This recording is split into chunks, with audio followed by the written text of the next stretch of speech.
నమస్తే welcome to real news. Obulapuram mining కేసులో వీడి రాజగోపాల్కు సిబిఐ న్యాయస్థానం 7 ఏళ్లు శిక్ష విధించింది. అయితే ప్రభుత్వ అధికారిగా అయ్యుండి ఇలాంటి అవినీతికి పాల్పడినందుకు గాను ఇంకా మిగతా వాళ్ళకన్నా కూడా 4 ఏళ్లు ఎక్స్ట్రా శిక్ష విధిస్తూ మొత్తంగా 11 ఏళ్ల శిక్షను వీడి రాజగోపాల్కి విధించడం అయితే జరిగింది. ఈ తీర్పు ఎప్పుడైతే వచ్చిందో మరి జగన్మోహన్ రెడ్డి హయాంలో పనిచేసినటువంటి అధికారులందరికీ కూడా గుండెల్లో రైళ్లు పరిగెడుతున్న పరిస్థితి ఇప్పుడు మనం చూస్తూనే ఉన్నాం. రోజుకొక శాఖలో డైరెక్టర్లుగా ఉంటూ వాళ్ళు చేసినటువంటి అవినీతి, ఇటు వాసుదేవరెడ్డి గారు కావచ్చు, వెంకటరెడ్డి గారు కావచ్చు, అలాగే తుమ్మా విజయ్ కుమార్ రెడ్డి, ఇలా చెప్పుకుంటూ పోతే చాలా మంది అధికారుల మీద కూడా ఆరోపణలు వస్తూ ఉన్నాయి. కొంతమంది జైలుకు కూడా వెళ్తున్నటువంటి పరిస్థితి. ఈ నేపథ్యంలో మరి వీళ్ళందరికీ కూడా నిద్ర పట్టట్లేదు అని చెప్పి అంటున్నారు.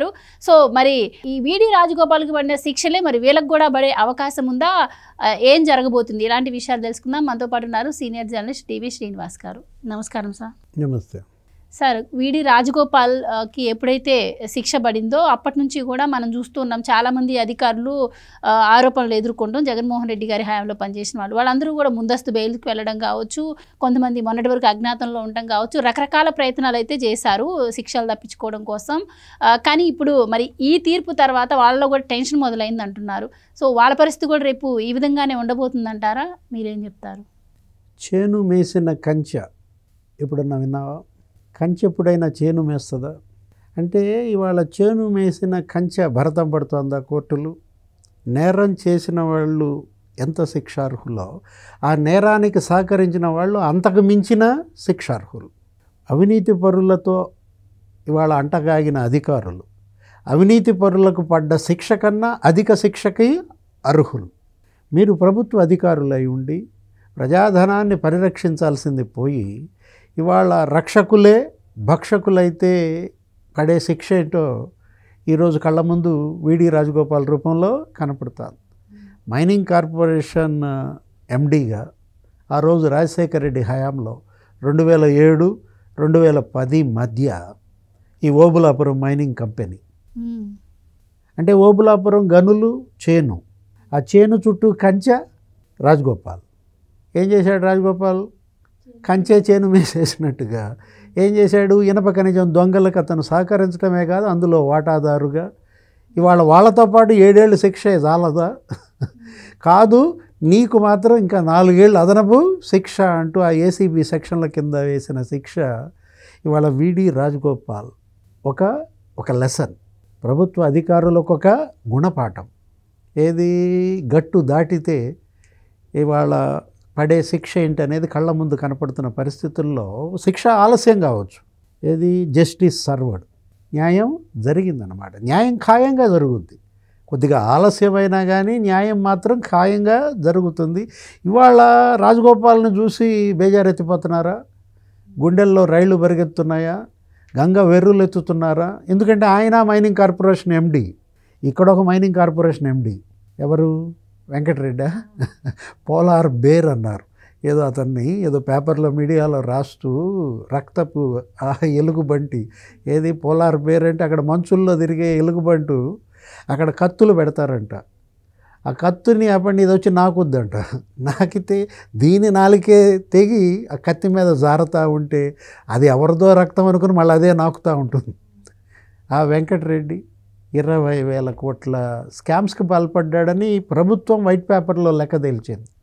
ఒక్క ఇసుక కుంభకోణమే, శాండ్ మాఫియానే 10,000 కోట్లని. అంటే అతను ఏ రకంగా ఏది జేపీ వెంచర్స్, ఆ జయప్రకాష్ వెంచర్స్ని అడ్డం పెట్టుకుని ఒక 2 ఏళ్ళు దోచేశారు.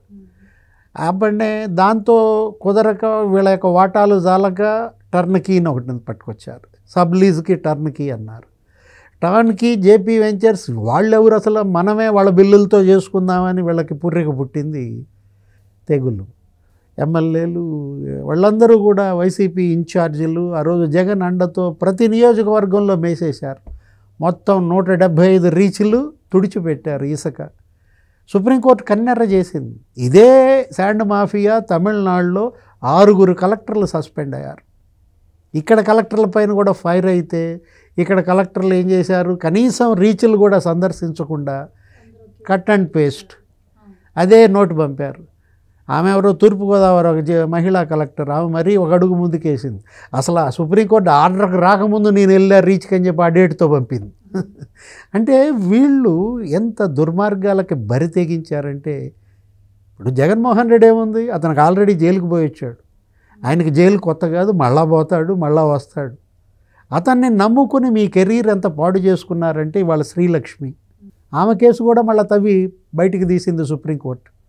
ఏదో కనికట్టు కట్టి మసిపూసి మారేడుకాయ చేయాలని చూశారు. హైకోర్టు క్వాష్ చేశామన్నారు, డిశ్చార్జ్ పిటిషన్ అన్నారు. ఏదో ప్రస్తుతానికి తాత్కాలికంగా ఉపశమనం పొందామనుకుని వచ్చి జగన్మోహన్ రెడ్డి ప్రభుత్వంలో పురపాలక శాఖ ప్రత్యేక కార్యదర్శిగా చేరింది.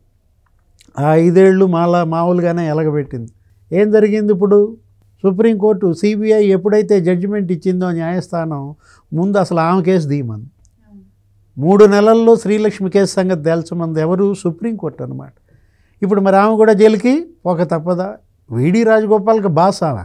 ఇప్పుడు నీ సబార్డినేటే మరి 4 ఏళ్ల జైలు పడితే మరి నీకు పడాల్సిందే కదా. ఎందుకంటే దాని మీద సంతకం పెట్టిందే నువ్వు, ఆ నోట్ ఫైల్ మాయం చేసిందే నువ్వు, ఆ నోట్ ఫైల్ మీద క్యాప్టివ్ మైనింగ్ ఎగ్గొట్టిందే నువ్వు. సుప్రీంకోర్టు తీర్పు తర్వాత సార్, అంటే వేరే వాళ్ళ ఒత్తిడి వల్ల నేను ఎంత చేశాను ఇదంతా ఒప్పుకున్నా కూడా చేపించిన వాళ్ళకన్నా కూడా ఇక్కడ చేసిన వాళ్ళకి ఎక్కువ శిక్షలు పడుతున్నట్టు కనిపిస్తుంది. అంటే నీ బుద్ధి ఏమైంది?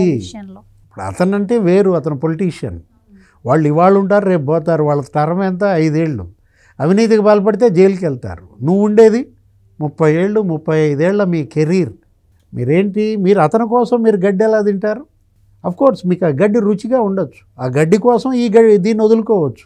ఇదేంటి, ఇది లీగల్, ఇది ప్రజాధనం, నీకు జీతంగా పన్నుల రూపంలో వాళ్ళు కట్టింది నువ్వు క్లెయిమ్ చేసుకుంటా. మీరు సేవకులు, అంటే ప్రజా సేవకులుగా ఉండాల్సినటువంటి ఐఏఎస్లు, ఐపీఎస్లు, ఐఆర్ఎస్లు, లేకపోతే డిప్యుటేషన్ మీద వచ్చినటువంటి ఈ దోపిడీ గ్యాంగ్. ఎవరా ధర్మారెడ్డి? ఎక్కడి నుంచి వచ్చాడు? ఎందుకు వచ్చాడు? దోపిడీ కోసమే వచ్చాడా? టీటీడీ బోర్డు ఈఓగా ఉంటూ అటు భూమన కరుణాకర్ రెడ్డి, వైవి సుబ్బారెడ్డి చెప్పిన పనుల్లో చేస్తావా? ఇంజనీరింగ్ విభాగంలో ఎన్ని వేల కోట్ల స్కాములు. టీటీడీ ఇంజనీరింగ్ బడ్జెట్ ఎంత? 200 కోట్లు ఉండాల్సిన బడ్జెట్ నువ్వు ఏం చేసి పారేసావు? 1750 కోట్ల. భూమన కరుణాకర్ రెడ్డి చెప్తే పెంచేస్తావా? చేశారా ఆ వర్కులు? మొత్తం ఇవన్నీ బయటకు వస్తే ఏం జరుగుద్ది? భూమన్ ఎటు పోతాడు జైలుకి, నువ్వు కూడా పోతావా భూమన్తో పాటు? ఇవాళ అదే జరిగింది. గాలి జనార్దన్ రెడ్డితో పాటు వీడి రాజగోపాల్ కూడా చెంచల్ కూడా జైల్లో ఉన్నాడు. రేపొద్దున ఇవాళ కాకపోతే రేపైనా శ్రీలక్ష్మి వెళ్ళాల్సి వస్తుంది. ఆల్రెడీ గతంలో ఎల్లొచ్చింది ఆమె. ఎల్లొచ్చినా ఆమెలో మార్పు రాకపోతే ఏమని చెప్పాలి, ఎలా చెప్పాలి? అసలు వీళ్ళ ఇండియన్ అడ్మినిస్ట్రేషన్ సర్వీస్, అసలు వీళ్ళు తగునా సర్వీస్కి? ఇవాళ వాసుదేవరెడ్డి పరిస్థితి ఏంటి? ఐఆర్ఎస్ రైల్వేలో ఉండేవాడిని తీసుకొచ్చి ఇక్కడ పెట్టాడు. అసలు ఆ వాసుదేవరెడ్డి అనేవాడు బేవరేజెస్ కార్పొరేషన్ ఎండీగా, అటు తర్వాత ఈ డిస్టిలరీసు, ఈ బ్రూవరీసు, దానికి మళ్ళీ డైరెక్టర్గా 2 పోస్టుల. అరే జే బ్రాండ్స్ ప్రజల ఆరోగ్యాన్ని ఎంత నాశనం చేశారు, ఎంతమందిని చంపేశారు, ఎంతమంది లివర్ దెబ్బతీశారు, కిడ్నీలు ఎంతమంది చెడిపోయాయి. ఇవాళ మిథున్ రెడ్డి జైలుకి వెళ్తాడు. మిథున్ రెడ్డితో పాటు వాసుదేవరెడ్డి కూడా వెళ్ళాల్సిందేనా? అప్రూవర్గా మారినంత మాత్రాన మీకేమీ లభించదు. వాళ్ళ పిఎస్ఆర్ ఆంజనేయులు జైల్లో ఉన్నాడు. పిఎస్ఆర్ ఆంజనేయులతో పాటు కాంతిరాణ టాటా కూడా వెళ్ళాల్సిందే, విశాల్ గున్నీ కూడా వెళ్ళాల్సిందే. మా బాస్ చెప్పాడు కాబట్టి నేను పోయి కిడ్నాప్ చేశానంటే ఊరుకుంటారా? విశాల్ గున్నీ ఎలా తప్పించుకుంటాడు? అంటే ఇవాళ తుమ్మా విజయ్ కుమార్ రెడ్డి మీరు చెప్పారు. ఎవరా విజయ్ కుమార్ రెడ్డి? ఏ రాష్ట్రంలో పనిచేస్తున్నావు? ఎందుకు వచ్చావు ఈ రాష్ట్రానికి? అవినీతి పాల్పడటానిక? అంటే ఏంటి మీరు, మీకు ఇచ్చిన ప్రభుత్వ ఉద్యోగం, మీరు పొందినటువంటి ఆ జీతం దీనికోసమా? ఇదెక్కడి చోద్యం? మనం అసలు ఇంతవరకు భారతదేశ చరిత్రలో ఇట్లాంటి అధికారుల్ని చూడలేదు, ఇట్లాంటి నాయకుల్ని దేశం చూడలేదన్నమాట. అంటే ప్రజాసేవ చేయటానిక రాజకీయాలు దోచుకోవడానిక? ఎందుకు ఈ బిల్డప్? ఇప్పుడు సేవకులు అని చెప్పుకోవటం ఎందుకు? పబ్లిక్ సర్వెంట్స్ అనే దాని యొక్క డెఫినేషనే మార్చేశారు. సో తాత్కాలిక ఉపశమనం లభించినా ఎప్పటికైనా శిక్ష అయితే తప్పదంటారు వీళ్ళకి. ఉపశమనం ఏంటి? ఉపశమనం ఎక్కడ? ఉపశమనం ఎంతవరకు ఉపశమనం? నువ్వు తెచ్చిన ఉపద్రవం, వాళ్ళ జాతికి ఉపద్రవం ఇది. సమాజాన్ని నువ్వు దోపిడీ చేసిన పరిస్థితుల్లో అసలు ఏ ముఖ్యమంత్రి అయినా అతను ముఖ్యమంత్రిగా ఉండగా అతని కంపెనీలకి ప్రజాధనం దోచిపెడతారా?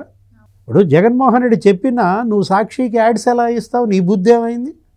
500 కోట్లు నువ్వు సాక్షికి ఇస్తావా? ఐఎన్పిఆర్ కమిషనర్గా నువ్వు ఉంటూ విజయ్ కుమార్ రెడ్డి తప్పించుకుని ఎన్నాళ్ళు తిరుగుతావు? ఎన్నాళ్ళు దాక్కుంటావు? పట్టుకొచ్చారు మొన్న. మళ్ళా రేపొద్దున అతనికి బెయిల్ లేదు, రద్దు చేయమని కూడా అంటున్నారు. న్యాయస్థానాలు ఏం చెప్తున్నాయంటే పిఎస్ఆర్ ఆంజనేయులు అసలు మాకు బెయిల్ కోసం కూడా రాలేదు, మీరు ఎందుకు అరెస్ట్ చేయలేదని అడిగింది. ఏది న్యాయస్థానాలే అడుగుతున్నాయి వీళ్ళని ఎందుకు అరెస్ట్ చేయట్లేదని. వాళ్ళ విజయ్ కుమార్ రెడ్డి రేపు పొద్దున అరెస్ట్ కాక తప్పదన్నమాట. అంటే నువ్వు 60% యాడ్స్ ఇస్తావా వాళ్ళకి? లార్జెస్ట్ సర్క్యులేటెడ్ ఈనాడు ఉంటే ఆంధ్రజ్యోతికి అసలు ఇవ్వరా, TV5కి ఇవ్వరా, ABNకి ఇవ్వరా, మహా న్యూస్కి ఇవ్వరా? ఇది ఎక్కడ చూద్దాం? ఎంపానల్మెంట్ లేదా?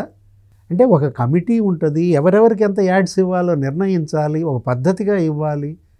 ఏ ముఖ్యమంత్రి అయినా, ఇంతమంది ముఖ్యమంత్రులు పనిచేశారు ఈ రాష్ట్రానికి, ఇంతమంది ప్రధానులు పనిచేశారు ఈ దేశానికి. ఒక జగన్మోహన్ రెడ్డి మీడియా సంస్థలు సాక్షికి ఇన్ని యాడ్స్ ఇస్తే నరేంద్ర మోడీ ఇచ్చుకోవచ్చుగా. అంటే పాపం ఆయనకి పెళ్ళాం బిడ్డలు లేరు, అదృష్టం. ఇవాళ పెళ్ళాం బిడ్డలు లేని వాళ్ళనే ముఖ్యమంత్రిగా చేసుకోవాలా, ప్రధానమంత్రులుగా చేసుకోవాలా? ఉంటే ఇదే పనే. అరే బంగారం, ఎంత బంగారం దోచారు?